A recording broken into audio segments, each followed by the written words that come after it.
teman studiku, perkenalkan saya Isma, saya pengajar P3K di kelas studi CPNS. Nah, kali ini kita akan membahas kuis yang sudah teman-teman kerjakan.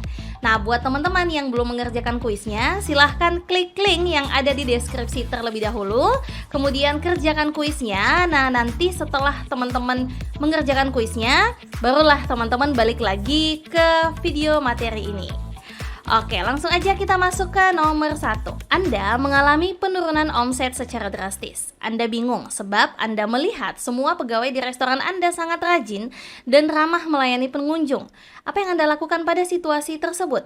Nah, persoalan ini teman-teman adalah omset Anda turun, padahal di sisi lain pegawai Anda rajin dan ramah gitu. Otomatis yang Anda lakukan adalah Anda ingin menaikkan omset Anda lagi gitu ya, dan apa yang harus Anda lakukan? Persoalan ini berkaitan dengan kompetensi manajerial orientasi pada hasil. Jadi gimana caranya Anda mampu menaikkan kembali omset Anda. Dalam hal ini mungkin berkaitan dengan kompetensi manajerial orientasi pada hasil. Seharusnya Anda mampu meningkatkan kualitas pekerjaan Anda dan Anda punya strategi untuk hal itu, gitu ya. Mari kita lihat di pilihan jawaban mana yang menunjukkan bahwa teman-teman punya kompetensi orientasi pada hasil. Opsi A, mengubah menu di restoran Anda. Mungkin ini bisa menjadi solusi. Kita simpan ya. Opsi B, memecat beberapa karyawan yang Anda curigai tidak ramah. Mungkin juga bisa menjadi solusi. Opsi C, menyebarkan survei kepuasan atau keluhan kepada customer Anda. Ini juga bisa menjadi solusi. Opsi D, membuat aturan yang baru di restoran Anda. Oke, ini juga menjadi solusi. Nah, semuanya sepertinya bisa dilakukan untuk mengatasi masalah ini gitu. Namun mana yang paling efektif, teman-teman? Nah, di soal disebutkan kalau restoran Anda mengalami penurunan gitu ya, tapi Anda melihat pegawai Anda ini rajin dan ramah, artinya Anda tidak tahu di mana masalahnya gitu ya. Di persoalan ini tidak disebutkan masalahnya sebenarnya apa gitu, sehingga Anda mengalami penurunan omset gitu ya. Otomatis kalau berkaitan dengan orientasi pada hasil, seharusnya Anda mampu mencari tahu apa akar permasalahannya gitu, supaya Anda mampu memberikan solusi yang lebih efektif gitu untuk kualitas hasil pekerjaan Anda. Nah, kalau dilihat dari 4 opsi ini, yang menggali permasalahannya ada di opsi yang C, yaitu Anda menyebarkan survei kepuasan atau keluhan kepada customer Anda. Nah, dengan demikian Anda bisa tahu alasan ataupun penyebab kenapa omset Anda menurun secara drastis. Apakah itu tentang menu Anda, atau memang betul ada karyawan Anda yang tidak curiga, ataukah ada aturan restoran Anda yang merugikan Anda misalnya, sehingga Anda harus membuat aturan baru di restoran Anda gitu ya. Sebenarnya opsi A, B, dan D ini bisa dilakukan, tapi akan lebih tepat dan efektif opsi yang C, teman-teman. Jadi Anda tidak tahu apakah menunya yang mau diubah, apakah karyawan Anda, apakah aturan di restoran Anda, ataupun hal lain gitu. Jadi lebih efektif dan lebih tepat adalah opsi yang C ya, karena Anda mampu mengimplementasikan cara-cara tertentu untuk mengevaluasi kebutuhan atau keluhan pelanggan. Nah, persoalan ini juga selain dari orientasi pada hasil, gimana caranya Anda meningkatkan omset Anda, ini juga masuk ke aspek pelayanan publik. Jadi di sini kelihatan kemampuan Anda untuk mengenali kebutuhan ataupun keluhan dari pelanggan, sehingga Anda bisa memberikan pelayanan sesuai dengan kebutuhan dan menjawab keluhan mereka. Seperti itu. Oke, kita lanjut nomor 2. Anda melihat akhir-akhir ini anggota tim Anda kurang berinisiatif dalam menyelesaikan tugas. Padahal saat ini sudah ada sistem baru yang Anda sediakan untuk membantu memudahkan mereka dalam bekerja. Tetapi hal itu ternyata tidak memberikan perubahan apa-apa. Sebagai pemimpin tim, apa yang Anda lakukan? Di soal ini teman-teman, jelas bahwa masuk ke aspek kompetensi manajerial kerjasama gitu ya. Dan salah satu indikator dari kompetensi kerjasama adalah teman-teman mampu untuk saling berbagi, saling membantu satu sama lain gitu ya, demi tercapainya tujuan tim. Seperti itu. Nah, mari kita lihat di pilihan jawaban mana yang menunjukkan bahwa teman-teman punya aspek kerjasama dan efektif merespon soal yang ada di nomor 2 ini. Kita lihat opsi A, memberikan mereka masing-masing feedback. Oke, ini mungkin bisa dilakukan. Opsi B, menambah tingkat tantangan tugas mereka. Ini kurang tepat ya teman-teman, karena di soal sudah disebutkan juga kalau ia kurang berinisiatif gitu dalam menyelesaikan tugas. Nah, kalau Anda menambahkan tingkat tantangan tugasnya, ya bisa jadi mereka makin tidak berinisiatif, tidak termotivasi. Opsi C, menanyakan masalah yang dihadapi dan mencari solusinya. Oke, ini bisa dilakukan. Opsi D, mengadakan pelatihan penggunaan sistem baru. Oke, ini juga bisa dilakukan. Nah, balik lagi di soal kita lihat. Persoalannya adalah sistem baru yang disediakan ini seharusnya bisa membantu, tapi ternyata tidak memberikan perubahan apa-apa. Berarti ada masalah. Ya, ada masalah. Ada apa sebenarnya? Kenapa sistem baru ini yang diharapkan bisa membantu tapi tidak memberikan perubahan apa-apa? Apakah anggota Anda tidak tahu cara menggunakan sistem yang baru, ataukah mereka nyaman dengan sistem yang lama, atau sistemnya terlalu ribet? Nah, itu kita tidak mengetahui secara pasti, ya.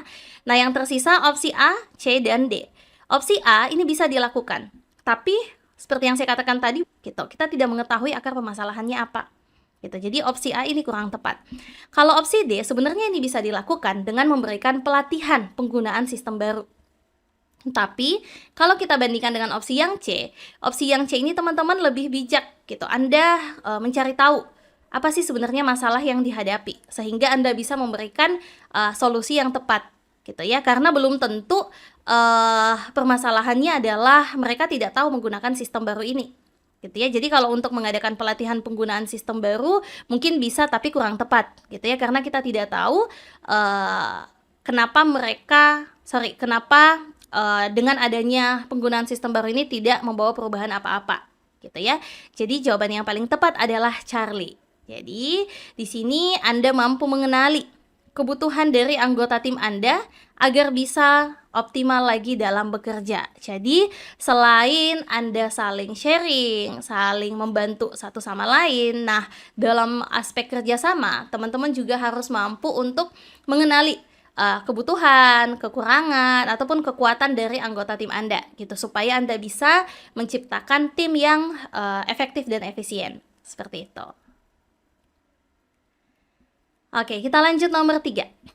Salah satu anggota tim Anda sama sekali tidak bisa dihubungi saat sidang laporan pertanggungjawaban akan dilaksanakan. Padahal ia punya peranan penting untuk menjelaskan beberapa kegiatan yang sudah dilaksanakan. Apa yang Anda lakukan sebagai ketua? Nah, di persoalan ini teman-teman, masalahnya adalah anggota Anda tidak bisa dihubungi, padahal dia punya peranan penting dalam tim tersebut, gitu, dalam kegiatan yang sudah dilaksanakan. Nah, soal ini teman-teman berkaitan dengan kompetensi manajerial kerjasama. Nah, salah satu indikator dari kompetensi manajerial kerjasama berkaitan dengan soal yang ada. Jadi teman-teman seharusnya sebagai ketua mampu untuk tetap menjaga komitmen dan menjaga sinergitas kelompok ataupun tim Anda gitu ya. Sekalipun mungkin ada anggota tim yang tidak berkontribusi atau dalam hal ini tidak bisa dihubungi. Nah, mari kita lihat di pilihan jawaban mana yang menunjukkan bahwa teman-teman punya kompetensi kerjasama. Opsi A, menunda pelaksanaan sidang tersebut sampai rekan Anda bisa dihubungi. Ini kurang tepat ya teman-teman, karena ini akan mengganggu jadwal sidang laporan pertanggungjawaban gitu. Seharusnya Anda punya opsi ataupun solusi lain gitu. Opsi B, tetap melaksanakan sidang tersebut tetapi menangguhkan menjelaskan beberapa kegiatan. Ini Anda tidak profesional. Seharusnya sidang tetap berjalan, penjelasan laporan pertanggungjawaban juga tetap berjalan gitu. Sekalipun ada anggota tim Anda yang tidak bisa dihubungi gitu. Seharusnya Anda punya solusi ataupun strategi. Opsi C, menyampaikan masalah ini kepada anggota tim yang lain dan sepakat mengatur kembali pembagian tugas dalam presentasi nanti. Oke, ini ada solusi yang Anda lakukan. Jadi kerjasama Anda tetap bisa jalan, kemudian sidang laporan pertanggungjawaban juga tetap jalan, dan presentasi Anda juga bisa komplit gitu ya, disampaikan secara keseluruhan gitu. Kemudian opsi D, Anda berusaha memikirkan solusi terbaik agar tim Anda tetap kompak dan pelaksanaan kegiatan Anda terkesan berhasil tanpa masalah. Opsi D sebenarnya juga bisa teman-teman, tetapi di sini tidak kelihatan aspek kerjasamanya karena Anda berusaha memikirkan solusi terbaik menurut Anda gitu ya. Seharusnya Anda mampu melibatkan anggota tim Anda yang lain juga gitu. Kemudian opsi D ini tidak kelihatan solusi yang tepat gitu yang Anda lakukan gitu. Tidak ada aksi nyata yang Anda lakukan. Opsi D di sini Anda masih berusaha memikirkan solusi. Sedangkan opsi C ini lebih kelihatan sudah ada solusinya. Gitu. Jadi jelas jawaban yang paling tepat adalah Charlie. Nah, di sini Anda mampu untuk melibatkan anggota Anda untuk menyepakati solusi bersama. Anda tetap mampu untuk bersinergi. Jadi sekalipun ada anggota tim Anda yang tidak bisa dihubungi, Anda tetap bisa menjalin kerjasama yang baik gitu dan tetap bertanggung jawab. Seperti itu. Oke, kita lanjut ke nomor 4. Nah, tapi sebelum itu teman-teman, saya mau ingatkan kepada teman-teman kalau studi CPNS sedang membuka kelas persiapan untuk teman-teman yang ingin memaksimalkan persiapan di seleksi P3K tahun ini. Pendaftaran kali ini cuma 199.000 aja, cukup 1 kali bayar, teman-teman sudah bisa mengakses semua layanan kelas. Menarik kan teman-teman? Yuk segera daftar! Oke, kita lanjut ke nomor 4. Aturan di puskesmas tempat Anda bekerja begitu ketat. Anda sebagai dokter tidak boleh memberikan surat keterangan sakit apabila orang yang bersangkutan tidak datang secara langsung memeriksakan diri. Hal ini dilakukan untuk menghindari dikeluarkan surat keterangan fiktif.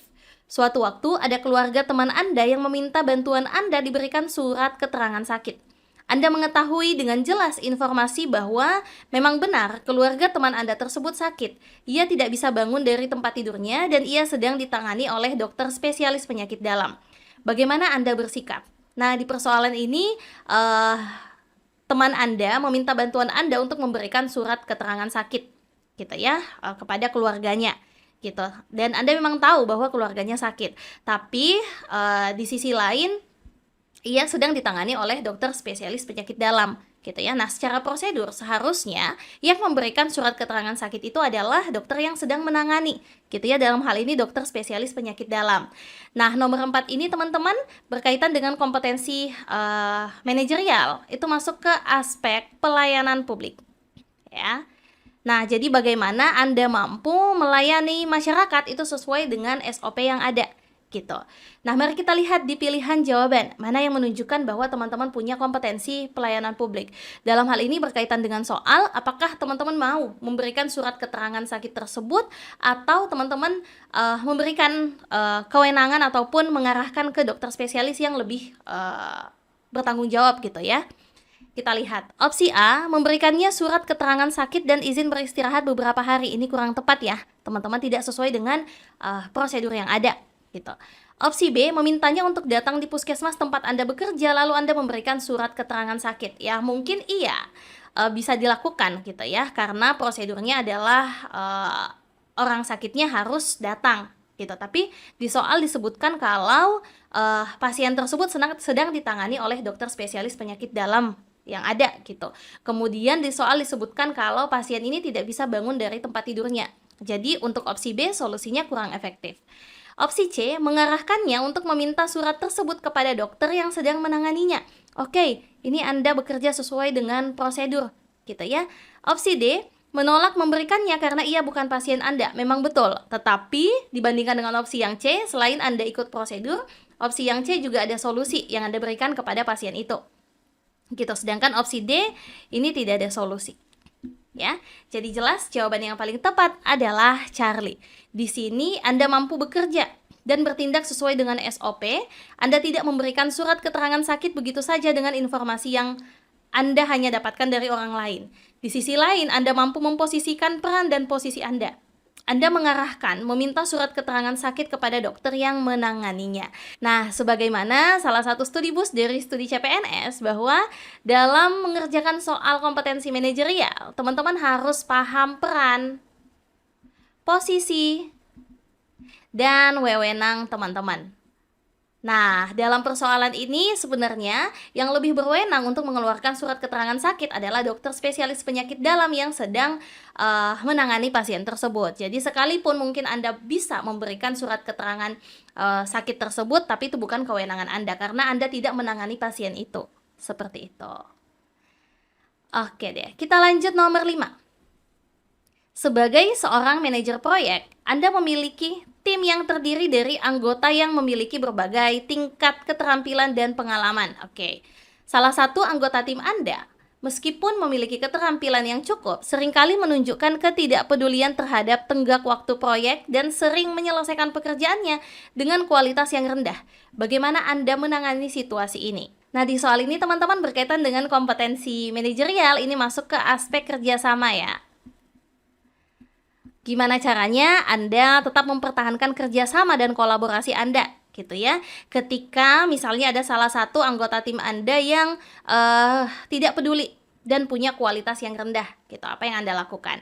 Nah, kalau berkaitan dengan aspek kerjasama, seharusnya teman-teman punya strategi, punya cara, kemudian teman-teman mampu mengenali gitu kekurangan, kemudian kebutuhan dari anggota tim Anda supaya mereka lebih bisa untuk berkontribusi lebih gitu di dalam tim.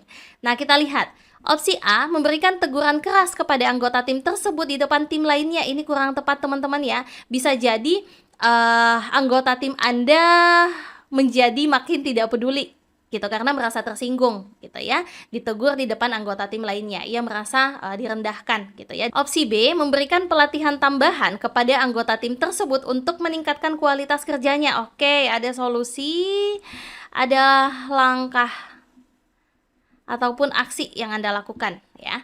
Opsi C, mengabaikan perilaku anggota tim tersebut dan menyelesaikan pekerjaannya sendiri agar proyek tidak terhambat. Ini tidak menunjukkan aspek kerjasama. Opsi D, mencari tahu alasan dibalik perilakunya dan menemukan solusinya bersama. Oke, di sini juga ada aksi yang Anda lakukan. Nah, yang tersisa opsi B dan D, yang sama-sama Anda punya langkah dan sama-sama mencari solusi, gitu ya. Nah, lalu bedanya di mana, teman-teman? Nah, kalau di soal dikatakan bahwa anggota tim Anda ini orangnya tidak pedulian, gitu, menunjukkan sikap yang tidak peduli. Dan pekerjaannya itu kualitasnya rendah gitu. Oke, opsi B mungkin bisa dilakukan untuk menjawab permasalahan di mana kualitas kerjanya rendah gitu. Tapi di soal itu ada dua masalah teman-teman. Satu, ia tidak peduli dengan tenggat waktu proyek. Yang kedua, kualitas pekerjaannya rendah. Nah, kalau opsi yang B hanya menjawab satu persoalan. Nah, kalau opsi D di sini lebih bijak, lebih win-win teman-teman ya, lebih win-win solution. Kenapa? Karena Anda mencari tahu alasan dibalik perilakunya dan menemukan solusinya bersama. Jadi Anda mencari tahu alasan kenapa ia menunjukkan sikap tidak peduli, kenapa kualitas pekerjaannya rendah. Nah, setelah Anda mengetahui, Anda mencari solusi untuk mengatasi kedua hal yang menjadi persoalan tersebut. Gitu. Jadi jawaban yang paling tepat adalah delta. Di sini Anda mampu berinisiatif mencari akar permasalahan yang dialami teman Anda dan mencari solusi agar kerjasama tetap jalan. Seperti itu. Oke, kita lanjut nomor 6. Anda adalah seorang pemimpin di sebuah organisasi kemasyarakatan. Anda menemukan bahwa salah satu anggota Anda sering menggelapkan dana organisasi untuk kepentingan pribadi. Anda memiliki bukti berupa laporan keuangan dan saksi mata yang dapat dipercaya. Hal ini tentu saja merugikan organisasi dan anggota lainnya. Bagaimana sikap Anda sebagai pemimpin yang bijaksana? Jelas persoalan ini ada anggota Anda yang menggelapkan dana organisasi. Nah, berkaitan dengan kompetensi manajerial, ini masuk ke aspek integritas. Nah, salah satu indikator dari aspek integritas adalah Anda mampu untuk menegakkan aturan, menegakkan kode etik yang ada gitu. Anda mampu mengambil langkah untuk mengatasi hal tersebut. Nah, mari kita lihat di pilihan jawaban mana yang menunjukkan bahwa teman-teman punya aspek integritas. Opsi A, membiarkan anggota Anda melanjutkan perbuatannya karena takut kehilangan. Ini kurang tepat ya. Kelihatan Anda tidak mampu menegakkan integritas yang ada. Opsi B, memberikan penghargaan kepada anggota Anda yang taat membayar iuran. Ini kurang tepat ya, merespon persoalan yang ada di soal gitu, karena di soal masalahnya tentang penggelapan dana, bukan tentang pembayaran iuran. Kemudian opsi C, memberikan sanksi tegas dan memecat anggota Anda yang korupsi. Oke, di sini kelihatan bahwa Anda punya aksi yang nyata, punya aksi yang tegas untuk menegakkan aturan ya. Opsi D, memberikan arahan dan motivasi tentang tujuan dan visi misi organisasi. Ini tidak penting gitu ya. Ya penting sih, tapi mungkin ini bisa dilakukan di awal gitu, pada masa orientasi anggota tim gitu ya, masa pengenalan gitu. Sedangkan di soal sudah jelas anggota Anda menggelapkan dana organisasi dan sudah sangat jelas bahwa itu adalah melanggar aturan gitu. Jadi jawaban yang paling tepat adalah Charlie. Di sini Anda mampu untuk tidak mentolerir dan memberantas praktik korupsi di organisasi Anda. Meski Anda adalah pemimpin yang bijaksana, tetapi tidak membuat Anda menjadi tidak tegas, ya. Oke, jadi kelihatan bahwa Anda mampu untuk mengambil langkah gitu untuk menegakkan aturan ataupun tetap menjaga integritas di organisasi Anda. Seperti itu. Oke, kita lanjut nomor 7. Anda menjadi salah satu penampil dalam acara ulang tahun fakultas. Anda akan menampilkan seni tari, paduan suara, dan pentas seni bersama dengan tim Anda. Namun Anda merasa kurang percaya diri dengan kemampuan Anda dalam bidang seni. Apa yang Anda lakukan? Nah, di persoalan ini teman-teman masalahnya adalah Anda merasa kurang percaya diri dengan kemampuan Anda. Nah, seharusnya Anda punya cara gitu ya, gimana caranya Anda tetap bisa memberikan penampilan yang baik gitu dan Anda percaya diri. Nah, soal ini berkaitan dengan kompetensi manajerial, aspek pengembangan diri, oke, dan orang lain. Nah, jadi bagaimana Anda mampu mengenali kekurangan diri Anda, kemudian Anda mampu untuk mencari cara gimana meningkatkan kekurangan tersebut gitu. Nah, mari kita lihat di pilihan jawaban mana yang menunjukkan bahwa teman-teman punya kompetensi pengembangan diri dan orang lain. Opsi A, meminta bimbingan dari teman-teman Anda yang lebih berpengalaman dalam bidang seni. Oke, ada aksi yang Anda lakukan untuk Anda belajar meningkatkan kemampuan Anda. Opsi B, menonton video-video tutorial atau contoh penampilan seni di internet dan menirunya. Ini juga Anda punya aksi ya. Ada langkah yang Anda lakukan gitu untuk belajar. Tapi kalau kita bandingkan dengan opsi yang A ini lebih tepat. Anda belajar, Anda meminta bimbingan kepada yang berpengalaman. Gitu ya, masih lebih tepat, masih lebih baik dibandingkan Anda mungkin hanya sekedar belajar sendiri tanpa bimbingan. Gitu ya, Anda hanya sekedar meniru gitu. Jadi opsi B kita skip. Opsi C, membeli buku-buku atau majalah-majalah tentang seni dan mempelajarinya. Ini juga mungkin bisa dilakukan, tapi masih lebih efektif Anda meminta bimbingan dari orang yang sudah berpengalaman. Jadi opsi C kita skip. Opsi D, mencari kursus atau workshop untuk meningkatkan kemampuan Anda di bidang seni. Oke, ini bisa dilakukan, tapi kalau kita bandingkan dengan opsi yang A ini aksi nyatanya dan solusinya sudah jelas gitu. Anda langsung meminta bimbingan kepada teman yang sudah berpengalaman. Sedangkan opsi D, Anda masih mencari kursus ataupun workshop yang bisa meningkatkan kemampuan Anda di bidang seni. Jadi masih tahap mencari kursus ataupun workshop. Sedangkan opsi A, langkah Anda selangkah lebih maju lah, karena Anda meminta bimbingan kepada rekan yang lebih berpengalaman. Jadi sudah ada langkah yang nyata, sudah ada solusi yang jelas gitu. Sedangkan opsi D, Anda masih tahap mencari ya. Jadi opsi D kita skip. Nah, jawaban yang paling tepat adalah alfa. Di sini Anda mampu untuk memanfaatkan sumber belajar yang ada di sekitar Anda dan membangun hubungan dengan teman-teman Anda. Selain itu, terlihat adanya upaya yang Anda tunjukkan untuk meningkatkan kemampuan Anda agar mampu menampilkan penampilan terbaik. Jadi kelihatan bahwa Anda sadar bahwa Anda punya kekurangan dan Anda mampu untuk mencari cara gitu, gimana Anda bisa meningkatkan kemampuan Anda dengan lebih efektif dan efisien. Seperti itu. Oke, kita lanjut nomor 8. Anda diberikan tanggung jawab untuk mengecek kegiatan dari setiap orang yang sedang melakukan peninjauan di lapangan. Anda diminta mengumpulkan dan memverifikasi dokumen kegiatan secara real time. Kemudian diteruskan ke pimpinan. Sedangkan Anda butuh waktu untuk mengumpulkan data tersebut dari puluhan petugas lapangan. Bagaimana Anda bersikap? Nah, jadi persoalannya Anda diminta mengumpulkan data dari petugas lapangan yang akan diteruskan ke pimpinan. Nah, dan Anda butuh waktu untuk mengumpulkan data tersebut. Apa yang Anda lakukan? Nah, soal ini teman-teman berkaitan dengan kompetensi manajerial, orientasi pada hasil. Jadi bagaimana teman-teman mampu menyelesaikan ataupun melaksanakan tanggung jawab yang diberikan gitu ya, dengan dilema yang ada di soal gitu. Anda butuh waktu untuk mengumpulkan data tersebut gitu. Apakah Anda punya strategi tertentu atau seperti apa? Kita lihat di pilihan jawaban. Opsi A, meminta petugas lapangan untuk mengirimkan bukti dukung secara langsung kepada pimpinan. Ini kurang tepat, karena di soal dijelaskan bahwa Anda lah yang harus mengumpulkan data tersebut, lalu Anda yang meneruskan ke pimpinan. Sedangkan opsi A ini Anda menyalahi dari tanggung jawab yang diberikan. Ya. Kemudian opsi B, meminta petugas lapangan untuk mengupload bukti dukung di link yang Anda sediakan dan terhubung langsung kepada pimpinan. Oke, ada strategi ataupun solusi ya yang Anda lakukan. Opsi C, mendatangi petugas satu persatu untuk mengambil dokumentasi kemudian mengirimkan kepada pimpinan. Dibandingkan dengan opsi yang B lebih punya strategi, yaitu menguploadnya di link yang Anda sediakan supaya memudahkan Anda mengumpulkan data dari petugas lapangan gitu. Mungkin untuk mengefektifkan dan mengefisienkan waktu dibandingkan Anda mendatangi petugas satu persatu, ini butuh waktu yang lama. Ya, jadi opsi C kita skip. Opsi D, meminta kepada pimpinan untuk diberi waktu pengumpulan dokumentasi kegiatan dari petugas. Anda meminta diberi waktu yang lebih lagi mungkin ya. Opsi D ini mungkin bisa dilakukan, tapi kenapa tidak gitu? Anda mencari strategi dulu, gimana caranya Anda bisa mengumpulkannya tepat waktu sesuai dengan permintaan dari pimpinan gitu. Jadi opsi D kita skip. Maka jelas jawabannya adalah bravo teman-teman. Jadi di sini Anda mampu mencari metode atau alternatif untuk memudahkan dan membantu Anda untuk efektivitas pekerjaan. Seperti itu. Oke, kita lanjut nomor 9. Anda bertugas sebagai dokter di sebuah puskesmas di daerah pedesaan.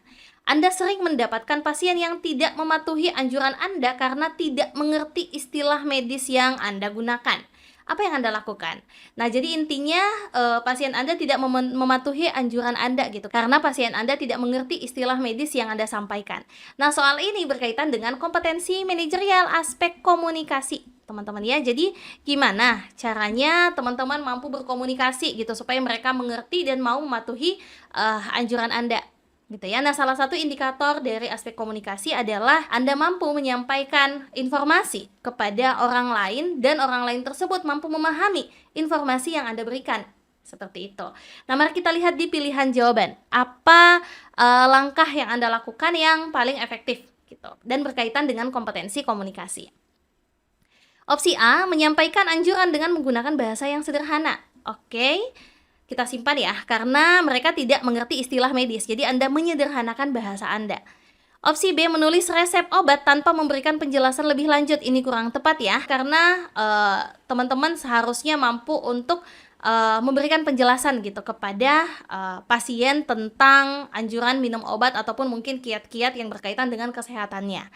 Kemudian opsi C, menyuruh pasien untuk mencari informasi sendiri di internet. Ini kurang tepat. Kelihatan Anda tidak punya skill komunikasi gitu. Gimana Anda menyampaikan anjuran tersebut supaya bisa dipahami dan diikuti gitu. Kemudian opsi D, menyalahkan pasien karena tidak mau belajar tentang kesehatan. Ini juga kurang tepat teman-teman. Jadi jelas jawaban yang paling tepat adalah alfa. Di sini Anda mampu menunjukkan sikap empati dan profesional dalam berkomunikasi dengan pasien. Anda juga memastikan bahwa pasien memahami anjuran Anda dengan menggunakan bahasa yang sederhana dan mudah dimengerti. Seperti itu. Oke, kita lanjut nomor 10. Melonjaknya tingkat pasien COVID-19 diikuti dengan meningkatnya screening oleh perawat kepada masyarakat menggunakan alat swab. Anda sebagai perawat baru masih belum mengetahui cara penggunaan alat swab tersebut, namun beberapa teman Anda sudah paham bagaimana Anda bersikap. Nah, di persoalan ini menunjukkan kalau teman-teman itu belum mengetahui cara penggunaan alat swab gitu ya. Nah, artinya Anda harus punya cara gimana caranya Anda bisa tahu cara penggunaan alat swab tersebut gitu ya. Nah, soal ini berkaitan dengan kompetensi manajerial, pengembangan diri, dan orang lain. Nah, kalau di kompetensi manajerial, pengembangan diri dan orang lain, di situ seharusnya Anda punya cara untuk meningkatkan kemampuan Anda gitu ya. Mari kita lihat di pilihan jawaban mana yang menunjukkan kalau teman-teman punya aspek pengembangan diri dan orang lain. Opsi A, memberikan tanggung jawab tersebut kepada teman Anda. Ini kurang tepat, tidak kelihatan upaya Anda untuk belajar gitu. Kemudian opsi B, mengikuti pelatihan tata cara melakukan screening. Oke, di sini ada upaya yang Anda lakukan untuk belajar. Opsi C, mengamati teman Anda ketika ia melakukan screening.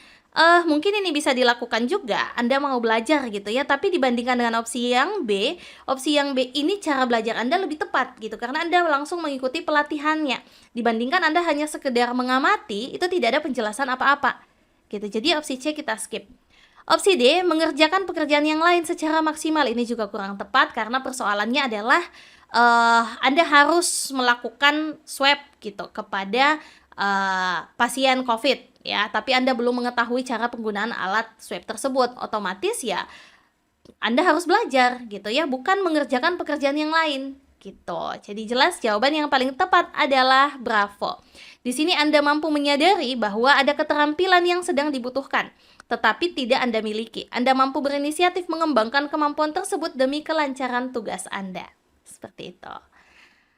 Oke, kita lanjut nomor 11. Anda adalah seorang guru matematika di sebuah sekolah menengah.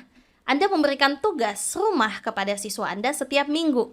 Namun Anda merasa bahwa banyak siswa yang menyalin jawaban dari internet atau teman mereka. Apa langkah yang Anda ambil? Nah, dari persoalan ini teman-teman kelihatan bahwa ada banyak siswa Anda yang melanggar aturan pembuatan tugas ya, karena ia hanya menyalin jawaban dari internet atau menyalin jawaban teman mereka. Nah, soal ini berkaitan dengan kompetensi manajerial integritas. Jadi bagaimana Anda mampu untuk mengarahkan mereka kembali supaya bisa patuh pada aturan gitu ya. Nah, mari kita lihat di pilihan jawaban mana yang menunjukkan bahwa teman-teman itu punya integritas dan bisa tepat merespon masalah yang ada di soal. Mari kita lihat di pilihan jawaban. Opsi A, memberikan nilai 0 kepada siswa yang ketahuan menyalin. Ini kurang tepat ya, tidak ada langkah efektif gitu yang Anda lakukan gitu. Gimana caranya supaya siswa Anda ini tidak lagi melakukan hal yang sama gitu, tidak lagi menyalin jawaban dari internet atau teman mereka gitu. Opsi A, tidak ada solusi. Opsi B, memberikan tugas rumah yang lebih sulit dan beragam. Ini kurang tepat juga ya, bisa jadi mereka tetap mempertahankan perilaku mereka karena tugas tersebut lebih sulit. Jadi tidak kelihatan solusinya gimana caranya supaya siswa Anda ini tidak nyontek gitu ya istilahnya. Opsi C, memberikan pujian kepada siswa yang mengerjakan tugas rumah dengan jujur. Oke, mungkin ini bisa dilakukan sebagai bentuk apresiasi ya, menghargai beberapa siswa yang masih mengerjakan tugas dengan jujur. Harapannya, siswa yang mengerjakan tugas dengan tidak jujur ini bisa termotivasi gitu karena adanya apresiasi yang diberikan. Opsi D, mengurangi frekuensi pemberian tugas rumah. Ini tidak menyelesaikan masalah gitu. Yang ada ya siswa Anda tidak latihan dong ya di rumah seperti itu. Jadi jawaban yang paling tepat adalah Charlie. Di sini Anda mampu memberikan motivasi kepada siswa yang mengerjakan tugas di rumah dengan jujur. Anda mampu untuk menghargai usaha dan kerja keras mereka. Anda tidak langsung memberikan hukuman atau tantangan yang lebih berat kepada siswa yang menyalin, tetapi mencoba untuk meningkatkan minat dan kemampuan mereka dalam belajar matematika. Jadi, apresiasi ataupun pujian yang diberikan kepada siswa yang bekerja dengan jujur, ini harapannya bisa memotivasi siswa yang mengerjakan tugas dengan tidak jujur ini. Jadi salah satu indikator perilaku dalam aspek integritas adalah teman-teman selain mampu untuk memberikan teguran, teman-teman juga mampu untuk memberikan apresiasi gitu ya kepada anggota Anda, dalam hal ini kepada siswa Anda, untuk memotivasi mereka agar bisa taat pada aturan, agar bisa bekerja sesuai dengan etika yang ada, seperti itu. Oke, kita lanjut nomor 12. Saat Anda sedang menginput database masyarakat ke aplikasi yang baru, Anda melakukan kesalahan beberapa kali dan membuat Anda terhambat menyelesaikannya tepat waktu. Anda sangat frustasi karena Anda harus mengulangnya berkali-kali. Apa yang akan Anda lakukan? Nah, Anda melakukan kesalahan berkali-kali dan itu menghambat penyelesaian pekerjaan Anda gitu, karena Anda frustasi juga harus ngulang berkali-kali. Nah, soal ini teman-teman berkaitan dengan aspek kompetensi manajerial pengembangan diri dan orang lain. Nah, di aspek kompetensi ini berkaitan dengan soal yang ada, itu seharusnya Anda mampu menyadari gitu ya, bahwa ada yang kurang nih, ada yang salah nih dari apa yang saya kerjakan gitu. Nah, seseorang yang punya aspek kompetensi pengembangan diri dan orang lain, ia punya cara gitu. Selain ia sadar ada kekurangan yang ada pada dirinya, ia juga mampu untuk mencari cara gimana caranya meningkatkan kemampuan tersebut gitu, ataupun mungkin mengantisipasi kesalahan yang ada gitu. Nah, mari kita lihat di pilihan jawaban mana yang menunjukkan teman-teman punya aspek kompetensi pengembangan diri dan orang lain. Opsi A, menenangkan diri sejenak. Nah, ini kurang tepat, tidak ada solusi ya. Padahal masalahnya adalah Anda melakukan kesalahan beberapa kali gitu ya, sehingga Anda frustasi karena harus mengulang berkali-kali. Seharusnya Anda punya solusi gimana caranya kesalahan tersebut tidak berulang lagi, gitu. Kemudian opsi B, meminta rekan Anda untuk mengerjakan tugas Anda. Ini kurang tepat, Anda tidak bertanggung jawab dan ini bukan solusi, ya. Opsi C, mencari tutorial cara penginputan data yang benar dan cepat di internet. Oke, ada solusi, ada aksi yang Anda lakukan, ya. Opsi D, menggunakan aplikasi lain untuk menginput data. Mungkin ini bisa dilakukan tapi kurang tepat ya, karena sudah ada aplikasi yang disediakan gitu untuk menginput database masyarakat. Gitu. Jadi, jawaban yang paling tepat adalah Charlie. Teman-teman, di sini Anda mampu mencari solusi dengan memanfaatkan internet. Anda mencari cara penginputan data yang benar dan cepat agar pekerjaan Anda bisa selesai tepat waktu dengan tetap menggunakan aplikasi tersebut. Seperti itu. Oke, kita lanjut ke nomor 13. Saat ini, Anda sedang di tahap mengerjakan skripsi sebagai salah satu syarat kelulusan. Tetapi setiap kali bimbingan, selalu ada revisi yang Anda dapatkan dari dosen pembimbing Anda. Padahal Anda sudah mengerjakannya sekuat tenaga. Bagaimana Anda menyikapi? Inti persoalannya adalah Anda selalu mendapat revisi, padahal Anda sudah mengerjakannya dengan baik. Nah, persoalan ini berkaitan dengan kompetensi manajerial orientasi pada hasil. Nah, di mana aspek kompetensi ini menyebutkan bahwa Anda mampu untuk menerima saran, menerima masukan dari orang lain untuk perbaikan tugas Anda. Gitu ya. Mari kita lihat di pilihan jawaban, mana sikap yang tepat untuk merespon masalah yang ada di soal dan menunjukkan kalau teman-teman punya kompetensi orientasi pada hasil. Opsi A, meminta jadwal bimbingan yang lebih intens dengan dosen pembimbing Anda. Mungkin ini bisa dilakukan, tapi kurang tepat ya, teman-teman, karena persoalannya bukan tentang waktu. Gitu, persoalannya tentang Anda diberikan masukan, gitu. Padahal Anda sudah mengerjakan sekuat tenaga, gitu. Apa yang Anda lakukan? Opsi B, mencari referensi yang lebih valid dan akurat. Oke, mungkin ini bisa dilakukan, teman-teman ya. Kita simpan. Opsi C, berusaha untuk lebih berkonsentrasi saat mengerjakan skripsi. Oke, mungkin salah satu kendalanya juga kenapa Anda selalu ada revisi adalah Anda sulit berkonsentrasi, mungkin ya. Kemudian opsi D, meminta feedback terbuka dari dosen pembimbing Anda terkait diri dan skripsi Anda. Nah, kalau kita lihat teman-teman, opsi D ini juga bisa dilakukan ya. Jadi, Anda mencari tahu gitu, apa sebenarnya yang salah? Kenapa Anda sudah mengerjakan skripsi Anda sekuat tenaga tapi selalu aja ada revisi, ya. Nah, yang tersisa opsi B, C, dan D. Nah, kalau kita perhatikan lebih jauh, teman-teman, sebenarnya opsi D ini sudah mencakup opsi B dan C. Ya, kenapa? Karena opsi D ini Anda ingin mengetahui lebih luas, lebih jauh, apa sebenarnya kendala Anda. Apakah dari segi referensi, apakah dari segi konsentrasi Anda, atau dari masalah lain. Gitu. Jadi, antara B, C, dan D, opsi D ini lebih bijak dan lebih bisa efektif gitu ya, mengetahui akar permasalahan sehingga solusinya juga tepat gitu. Jadi jawaban yang paling tepat adalah delta, teman-teman. Di sini Anda mampu secara terbuka mau mengetahui apa yang perlu diperbaiki pada diri Anda dengan meminta feedback kepada dosen pembimbing Anda. Hal ini Anda lakukan karena Anda ingin menggali mengapa Anda terus-menerus mendapatkan revisi. Dan strategi yang Anda lakukan ini itu menunjukkan bahwa teman-teman punya aspek kompetensi orientasi pada hasil. Karena Anda terbuka untuk menerima masukan, terbuka untuk menerima saran gitu dari orang lain, dalam hal ini dosen pembimbing Anda, untuk meningkatkan kualitas skripsi Anda ataupun kualitas pekerjaan Anda. Seperti itu. Oke, kita lanjut ke nomor 14. Anda seorang pemandu wisata yang cukup terkenal di daerah tersebut. Saat liburan tiba, daerah Anda dipenuhi oleh wisatawan yang datang berkunjung. Anda pun banyak dilirik oleh berbagai wisatawan dan ingin dipandu oleh Anda. Bagi Anda, ini adalah kesempatan yang sangat besar karena Anda bisa meraup keuntungan yang cukup banyak. Terlebih lagi, tidak ada patokan harga resmi yang diatur. Bagaimana Anda menyikapi? Nah, di persoalan ini menunjukkan bahwa Anda itu banyak dilirik gitu oleh wisatawan untuk dipandu oleh Anda. Dan Anda bisa meraup keuntungan yang lebih banyak karena tidak ada patokan juga harga gitu ya.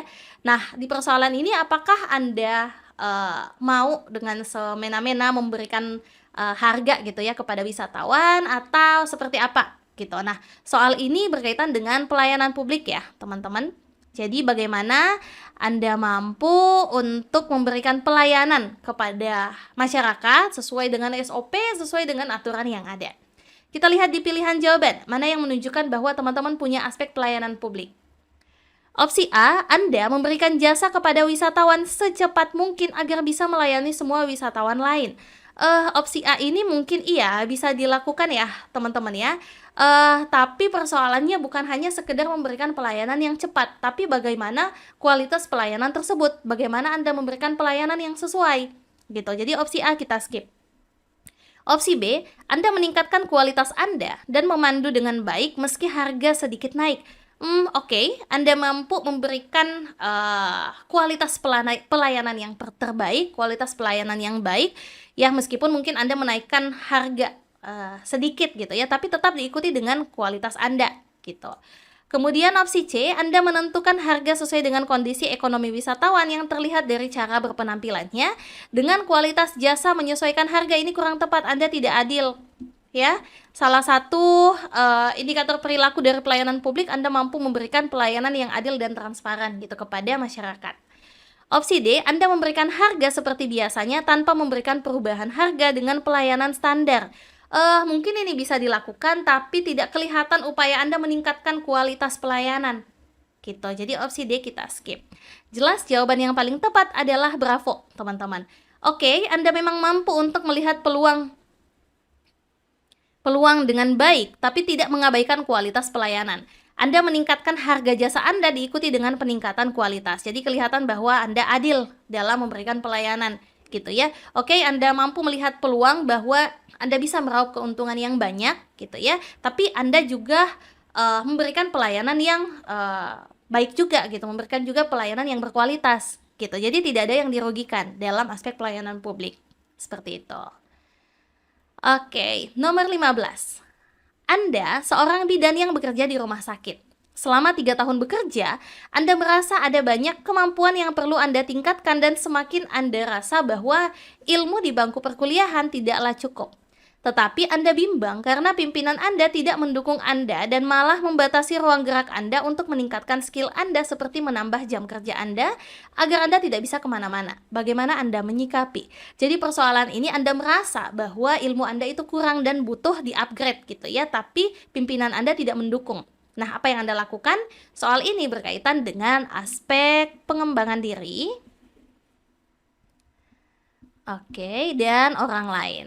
Nah, teman-teman yang punya aspek kompetensi pengembangan diri dan orang lain seharusnya mampu mencari cara untuk meningkatkan kompetensi diri teman-teman, sekalipun mungkin tidak mendapat dukungan dari lingkungan. Ya, mari kita lihat di pilihan jawaban mana yang menunjukkan kalau teman-teman itu punya kompetensi pengembangan diri dan orang lain ini. Opsi A, Anda mencari waktu yang tepat dan mencari celah agar bisa mendapat izin dari pimpinan Anda untuk mengikuti peningkatan soft skill. Oke, mungkin bisa dilakukan ya. Anda berusaha mencari waktu yang tepat. Oke. Opsi B, Anda menghargai pimpinan Anda, olehnya itu Anda tetap fokus bekerja dengan baik dengan ilmu yang Anda miliki. Betul juga sih, Anda taat pada pimpinan Anda, tapi persoalannya ya Anda menyadari bahwa kemampuan Anda itu perlu ditingkatkan gitu. Dan opsi B ini tidak menunjukkan bahwa Anda punya cara meningkatkan kemampuan diri tersebut. Anda pasrah aja gitu. Anda bekerja sesuai dengan skill yang Anda miliki saat ini gitu aja. Jadi tidak kelihatan aspek pengembangan diri dan orang lain. Opsi B kita skip. Opsi C, mencari sarana pembelajaran yang bisa Anda ikuti dari rumah tanpa meninggalkan pekerjaan. Oke, ada solusi, ada aksi yang Anda lakukan ya. Jadi Anda punya cara untuk meningkatkan kemampuan diri Anda tanpa melanggar aturan ataupun kemauan pimpinan Anda. Opsi D, sering mengajak rekan berdiskusi saat bekerja untuk menambah pengetahuan Anda. Mengajak berdiskusi pada saat bekerja ini kurang tepat. Ya, mungkin bisa dilakukan di luar jam kerja ataupun di waktu-waktu tertentu. Nah, yang tersisa opsi A dan C yang sama-sama Anda berupaya meningkatkan kemampuan diri Anda. Lalu bedanya di mana?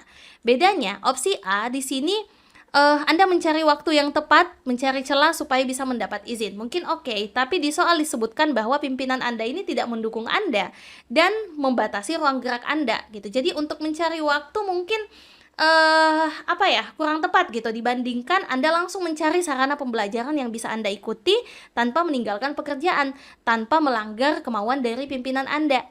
Gitu. Jadi solusi dan aksi nyata yang lebih jelas itu ada di opsi yang C. Nah, di sini Anda mampu untuk mencari jalan secara mandiri untuk menambah skill Anda sesuai bidang Anda tanpa mengganggu pekerjaan Anda. Seperti itu. Oke teman-teman, pembahasan 15 nomor sudah selesai.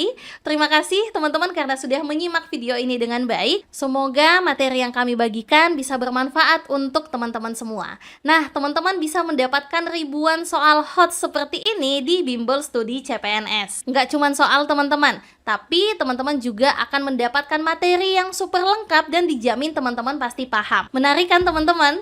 Yuk klik link yang ada di deskripsi dan daftar sekarang juga. Saya tunggu di kelas studi CPNS ya teman-teman. Dah. Studi CPNS rekomendasi banget buat teman-teman yang benar-benar mau lolos P3K tahun ini. Nah, materi pembelajarannya sangat terstruktur teman-teman. Mulai dari apa yang harus teman-teman pelajari terlebih dahulu sampai ke tahap berikutnya.